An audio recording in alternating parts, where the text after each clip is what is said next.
Hello, everyone. Thanks for attending our webinar today. My name is Dave Rosenlund, and I'm going to speak for just a moment to introduce our speaker and take care of a couple of housekeeping rules.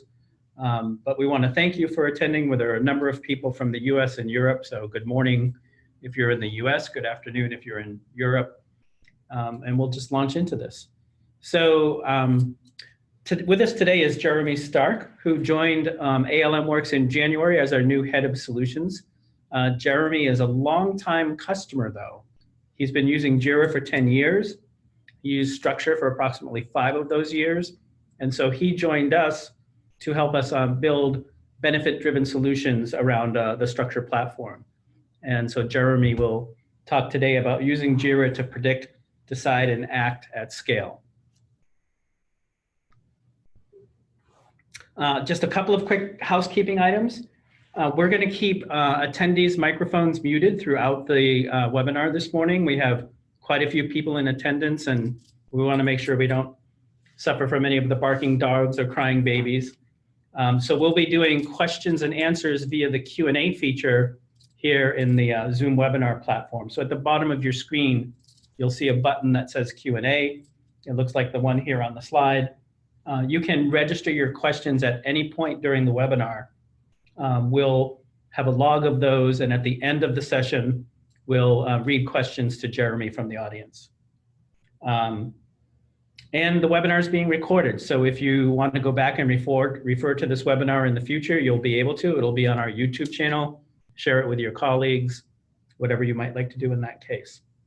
So I'll come back at the end to facilitate the Q&A, but at this point, I'm going to turn it over to Jeremy Stark. Hello, I'm Jeremy Stark. I'm the new head of solutions at ALM Works, and thank you, Dave, for that introduction. Structure for Jira is our flagship product. It focuses on data aggregation and management within Jira across teams and projects. And I've used it as an element in providing solutions for organizations trying to get a handle on their Jira data and turn that into planning data and execution support for their projects. And I'm bringing some of that experience to ALM Works so that this year we're going to be adding some decision support metrics and visuals directly in Structure. And this is going to be a taste of one of those additions. So I just want to provide some context for the problem we're solving. So there's be a few slides on that, and then I'm going to get into the demonstration of the product itself. So the problem we're looking to solve is as a project manager, I want to know when a partially scoped project will hit or miss its target date so that I can provide answers to leadership right now. So business at scale is in a situation where planning is generally done in waterfall, where you've got quarterly goals and budgets. There's a big bang release at the end of it. There's talk of table stakes before entering a market. And there's a product end state focus. But the organizations are executing in an agile fashion where requirements are delivered just in time. There are short delivery iterations. The mantra is to learn and pivot, and the focus is on the next few tickets. So this brings us to work at scale in an organization where you have multiple stakeholders, multiple teams, multiple Jira projects, multiple competing CapEx and OpEx priorities, and just multiples of multiples. So out of all of that, coming up with target dates at scale, you're generally still negotiating MVP throughout the project lifecycle, so scope is in flux. The full project scope is not available in Jira due to the way that the teams are grooming and executing. And the story points can't be rolled up across teams because they mean different things for different teams. And the teams are using different processes anyway. So this is the situation in summary. We've got waterfall at the leadership level where planning, we might say, is a plus plus, but execution is a minus minus. And at the team level, we've got an agile execution framework where execution is a plus plus, but maybe planning is not so good. So to get through this, we can back up to the question that leadership is generally asking the organization every day, which is, when will I get value from my investment? And a lot of the activity in an organization is the effort to answer that question. So the tool that I'm about to get into is going to help figure out, for a large portfolio level project that has multiple teams involved, how we can get this answer to leadership easily. So let me switch over to structure here. So what I have here is a Jira installation with some real project data that I've anonymized. And so we can see here we have all of the teams with simple team names. This organization broke their teams out by project. So each project in Jira is a team. We can go in and look at the team backlog, and we can see all of the work that that team is accountable for within the organization. But as a project manager, I'm only interested in the work they're doing for my project.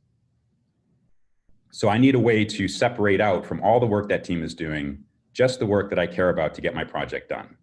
And you can use structure to pull that in manually, but I'm going to quickly show you a way to automate that process, and then we'll get into the decision support tool. So what I do at an organization to create a simple portfolio roadmap is create a project in Jira and call it delivery roadmap. And I create a new issue type called a delivery, and the delivery roadmap can only have issues of type delivery in it. And what this does is allow me to specify at a high level the kinds of things leadership is asking us to do. Like, for example, this delivery that's in progress, storefront integration with Acme Inc., is the project that I care about. And so what I'm going to do, having this ticket, is instruct the product owners and teams to link all of their work to this ticket, just at the epic level. And what I now have is a project that designates what I care about in terms of what I'm trying to get done for leadership and all of the work necessary to get that done at the epic level. But this is also still a little bit, the interface is a little clicky. I've got to click into all these epics and navigate around. It's a bit too complicated still. So what I'm going to do is create a structure that's going to pull in all the work that's linked to that delivery ticket, delivery 10, and create a nice structured view that goes down into the story level by team. So you can see all the teams here, all the epics they're accountable for, and then all of the stories. And I can get some sense of the progress for the project by looking at some of the columns and so forth. But what it doesn't tell me is by team when this project is likely to complete. And so to get that, we're going to switch over to the new predictive gadget in structure.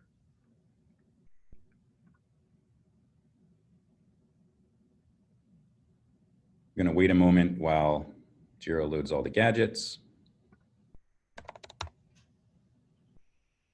I'm going to add this gadget to my page, and then we're going to go configure it. So the first thing this gadget is going to ask for is, what project do we care about? Where are we defining our scope? And that's delivery 10. But because that project is in progress, I'm going to use a historical project to train the metrics on how these teams engage with work.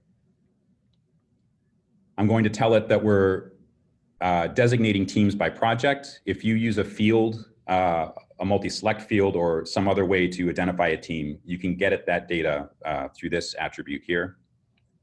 And I'm going to tell it that we're using target date as the field to look at for when the delivery is due. And there are a few other more advanced configuration options that I won't get into, but they have to do with identifying when a ticket is started and when a ticket is completed. So I'm going to save this off.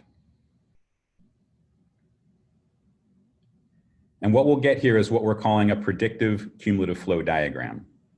So for those that might not be familiar with a cumulative flow diagram shows time across the bottom.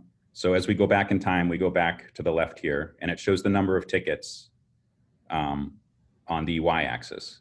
So you can see back at the beginning of the project, we had very few tickets defined, and we had very little done. But as the project continued into the future, we got more and more work done. You can see tickets that were to do, tickets that were in progress, tickets that are done, and you can see in true Agile fashion the teams are creating work as they're doing work, which means at any point in time in the past, using a traditional cumulative flow diagram, you don't know when this bottom line is going to touch this top line and you're going to be done. So enter the predictive cumulative flow diagram. This runs us up to a date of today and shows us the historical progress for this project. But using the analysis of how these teams have been engaging with this project and have engaged with work in the past, the predictive cumulative flow is going to come up with two key metrics. The first is the throughput for the team, which is a low-level mechanic that we call rate to done, but we roll that up into stories per week, which we show over here in the right-hand metrics column. So this is the stories per week these teams are getting done against just my project. The other metric that we use is how a team breaks work down when given an epic. So some teams will break an epic down into only a few stories, 4 or 5 stories, and other teams will break them down into very tasky elements like 12 to 15 stories. And so given the team's work rate and how they break work down, we have a nice metric that will translate across teams. So if the teams are doing Kanban or Scrum or using story points or hour estimates, we don't care. We understand how the teams are engaging with the work and how quickly they're getting that work done. And teams that break work down into small tasks will have a higher throughput, and teams that leave stories kind of chunky will have a lower throughput, but the value output might be comparable. So here we have the target date we're trying to achieve, and then we have pins on the map that indicate when a team is going to run out of the stories we know about in Jira, plus the additional stories that we're predicting given how many epics they have in their backlog that have not been groomed or have only been partially groomed.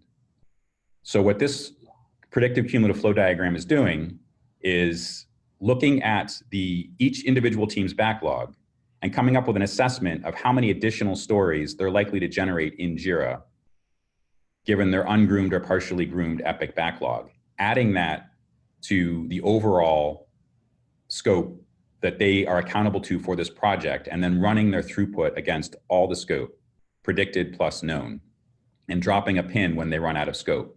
So here we can see team 32 looks like it's going to be about 2 weeks late. So immediately we can go have conversations with that team. Typically in these situations, I've found that teams that are running late are first of all, the backbone of the project. They might not be tracking MVP, or they might have some confusion about what MVP is. And so a de-scoping of work that is nice to have rather than required can quickly change these metrics. Because we're still about 8 weeks out, we might still be able to add capacity to that team, potentially shift work away from that team to another team, and have some impact on these metrics. These teams have completed all their work, and so their pin is dropped in the past. And then these teams look like they're going to complete on time. This team looks like it's going to complete in 2 weeks. And in that situation, I would go and ask that team if that seems true, and really focus in on if they've got all the work necessary, if they predict any work is going to be particularly hard that they might have delayed, and so forth. So to the right of the graph, we have some basic metrics that underlie the mechanics. So as I said, we have the throughput for each team. We have the total stories remaining that they're accountable for this project. Of those stories, we indicate how many are predicted by the algorithm. We have the completion date for the team, and it's in red if it is beyond the target date. And then we have a confidence value based on how stable that team's process looks to the algorithm. So for example, team 32 is plus or minus about 8 days. So the confidence value for that team is about 1 week, whereas other teams with tighter processes will have a tighter confidence value. So this is for a project that was in progress. And what I want to transition to now is the planning side of things, where you might be starting a brand new project and you don't have any data against that particular project. So let's switch over to a new structure that has delivery 30, which is a brand new project. And in this situation, what I do is I gather up all the teams that are going to be a part of this project with their product owners and get them in a room. And we spend about an hour and a half to 2 hours just swagging out the epic level commitments these teams will have to this project, just the kinds of things they're going to be responsible for. Once we have just the epics associated with that project, we can go back to our gadget.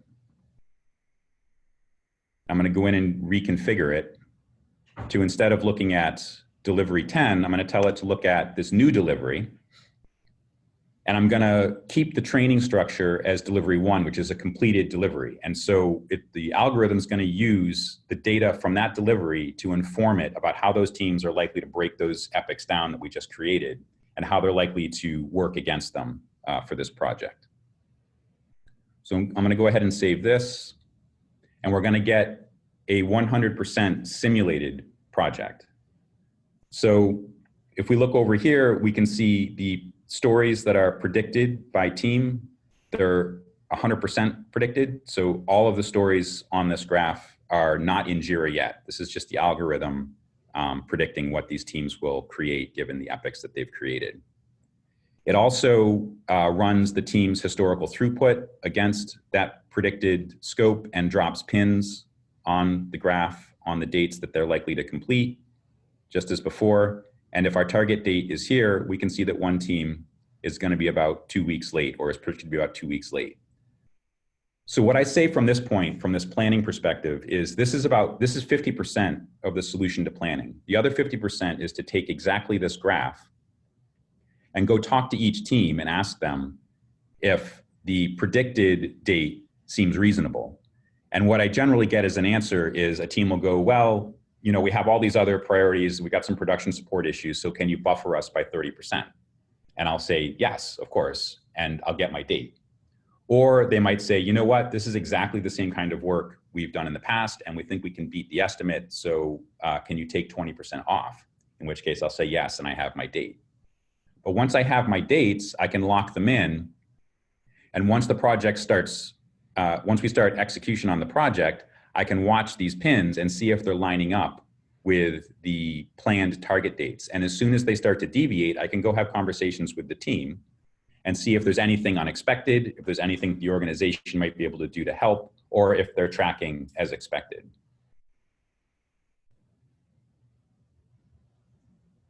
So from there, I think we should transition into questions. So I'll hand it back over to Dave for that. All right. Can you put the PowerPoint back up? Okay, so that's the brief overview of this new solution that's in the pipeline here at ALM Works. And what we'll do now is take questions for Jeremy. We have several in the queue so far. Jeremy, the first question is, are we assuming high-level epics, the high-level epics needed to deliver delivery 10 are already created for each team, and future epics too? Yes, so the algorithm does require an epic layer, which is really the planning layer. So there is a light process that's involved in getting the data in shape to allow the algorithm to understand how each team is engaging with the work. So yes, the process is really decide what you want to do at the roadmap level, swag it out at the epic level, and then let the algorithm do its work based on the historical data and the execution data. Okay. Jonathan asks, are the stories and predicted columns, are they story points or number of issues in a story, or number of story issues, excuse me? So we don't look at story points at all. What we look at is what we call rate to done, which is how often an item of scope shows up in the done column. And there's intervals between that for different teams. If you look at the rate to done for a team, it kind of looks like the exhaust of the team. When they've got their foot on the pedal, those intervals are really tight. And when they sort of release their foot off the pedal, those intervals start to space out. And we can understand how where the team's focus is, and how quickly they're going to burn through a backlog looking at that data. Okay. Jonathan also asks, is there any guidance on the size of the data needed to train one of these structures? Yeah, so the only problem I've really had with this algorithm is scaling it down. So the more data, the better. And I would say the ideal project sizes are probably not less than 100 items of scope. That would start to push it, I think, in terms of giving the algorithm enough data to understand what's going on. Typical projects that I've run are between 300 and 800 items of scope. Okay. Next question is, when will this be available? So the plan is to release it in Structure 5.3, but it'll be a feature that needs to be turned on. You'll need to contact us and we will, I'm sorry, 5.4, Structure 5.4. You'll need to contact us to enable the feature. Okay. So the next question was essentially the same question posed as, what is the ETA for the dashboard gadget? But the answer is the same, right? Yep. Okay. Next question, how well does this align with structure.gantt? It's a great question, and it's something that we are definitely talking about internally. The resource management aspect, there's definitely some overlap there in terms of identifying who's on a project, what the burn rates are against projects, where the focus is within an organization, and it's an internal conversation. This is very new, though. This represents development since I've joined, and the rest of the roadmap does have integration with Gantt, certainly, and other items in the structure roadmap. Yeah, I think I would just add, that's just definitely something we're going to be looking at closely and figuring out what makes sense there. But from an MVP point of view, initially this will be, it's not incompatible with structure.gantt in any way, but it's a supplement or an addition, not something that we use together. Another question, how does the algorithm take into account the size of a team? It doesn't. So the size of a team, large teams may or may not perform well. Really, all it's looking at is, given whatever it is you're doing, whatever the size of the team is, whatever process you're using, what the exhaust from that team looks like in terms of getting scope done. So it's really a very low-level metric that we're looking at, and it's underneath a lot of the higher-level mechanics that you'll talk about from a process perspective. Are there any Jira configuration requirements needed to use this? I would go back to one of the first questions. It does require some sort of hierarchy where there is an identified goal, a planning layer, which I call the epic layer, directly beneath that, and then the scope layer, the execution layer underneath that. We are looking at making it more flexible, but right now, the algorithm requires at least that structure. So there's a follow-on question related to that. Is there a way for us to account for like increased size of team or decreased size of team for the next project? That kind of guesswork on the impact of decisions, it's on the roadmap. What I would say is right now the focus is on telling you the results of decisions that you've made so that you can make new decisions and see the impact. But using some subjective assessment and informing the algorithm as to what you think the bias is likely to be given decisions you've made going into a project, it's definitely on the roadmap. Okay. But not right now, no. Okay. And then there was a follow-up comment by the structure.gantt questioner, and I can answer this one. He said he understands completely that it won't be integrated with structure.gantt out of the gate, but his feedback is he'd love to see it integrated with the resource aspects of that tool. And yep. Jonathan, we don't disagree with you. Next question, can you talk a little bit about the algorithm behind the tool and tell us how it predicts? Yeah, so there are two key mechanics. As I said before, there's rate to done, which I explain is really the exhaust of a team. So when the team's really got their foot down on the gas, you'll see really tight intervals between the rate to done, the rate they're getting scope into the done column. And if they start to lift their foot off the gas, you'll start to see a sort of a dispersed interval. And that doesn't mean the team isn't full throttle. It just means they might not be full throttle on your priorities. And you're going to want to see when that happens so that the needle indicators for when they're likely to complete, given the scope that they're accountable for, are going to fluctuate based on where their focus is. So the other element, but if we just looked at that, then teams that broke stories down into really small tasks would look like, they're superheroes. So the other element that's important is how the team breaks work down. So the other mechanic we look at is, given an epic level ask, how does that team break that epic down? And like I said, some teams will leave stories small and chunky, and other teams will break them down into lots of little tasky bits. And combining those two together, you really get the value output for the team, and it's transferable across teams. So the other things we look at that sort of flavor that are the workflow states for issues. If an epic is deep in the backlog, we will assume that the team probably hasn't looked at it, and the algorithm will be biased more to just guessing at what they're likely to create. But as it starts to move through the grooming process and get towards the in progress column, the algorithm will start to weight the team's decisions as to the story breakdown more heavily than the predictive aspect. There are a couple other little bits of flavor, but that's really the meat of the mechanics right there. Okay. Next question is, will this be available for all versions of Structure, including Structure Cloud? I would have to leave that question to the Structure Cloud team. They have an independent backlog, and I'm not sure when they would be able to focus on this. It's definitely something we'll take a look at, I would say, as long as we're seeing demand for that. So if you are a Structure Cloud user and interested in this, be sure to let us know that Structure Cloud is your platform.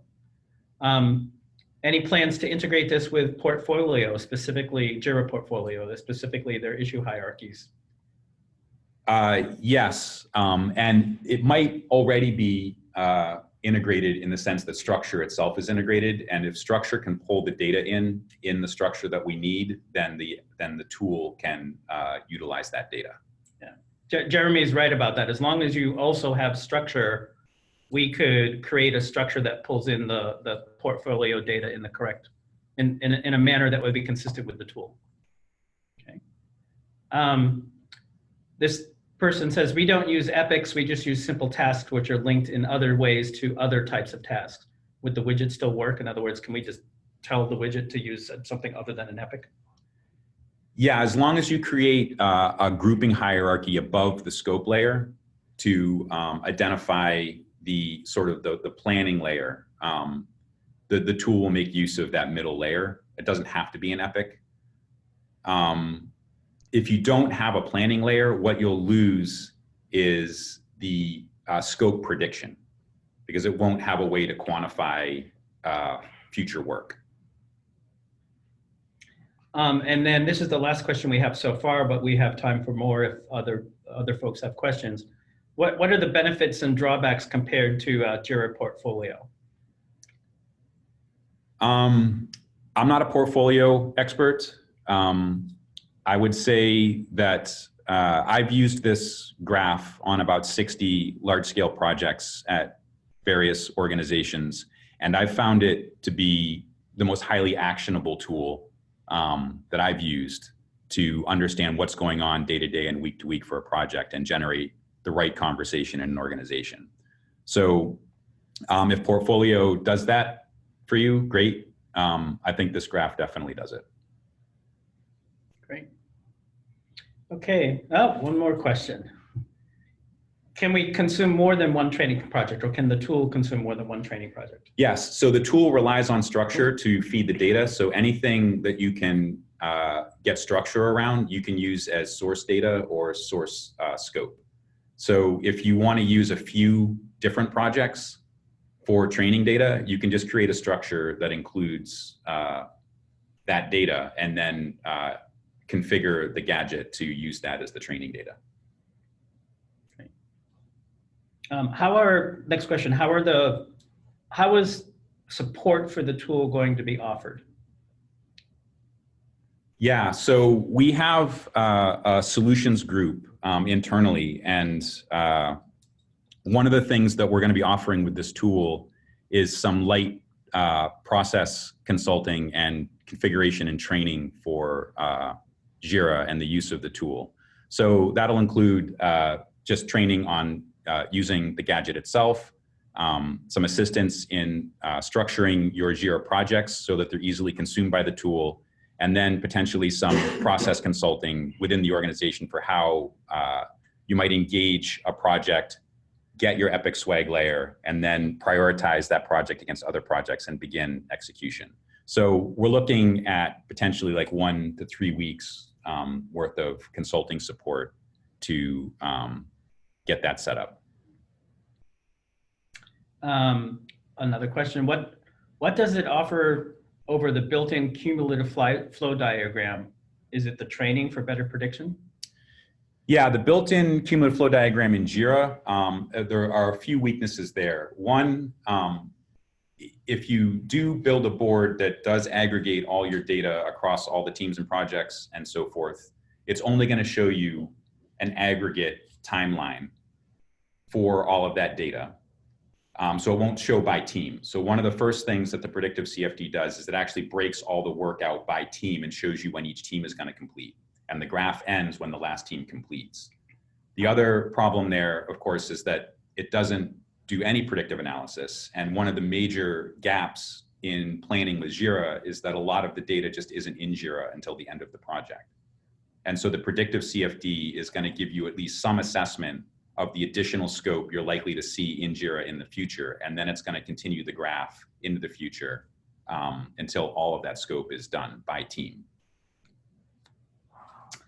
Another person asks if a recording of this webinar will be available. The answer is yes. We'll send an email to everyone who registered for the webinar, whether they attended or not, to let them know when it's available. It's usually 24 to 48 business hours after. So let's say by Monday or Tuesday at the latest. And then last question, have you applied the gadget to predict the completion date for structured next version? For the next version of Structure internally?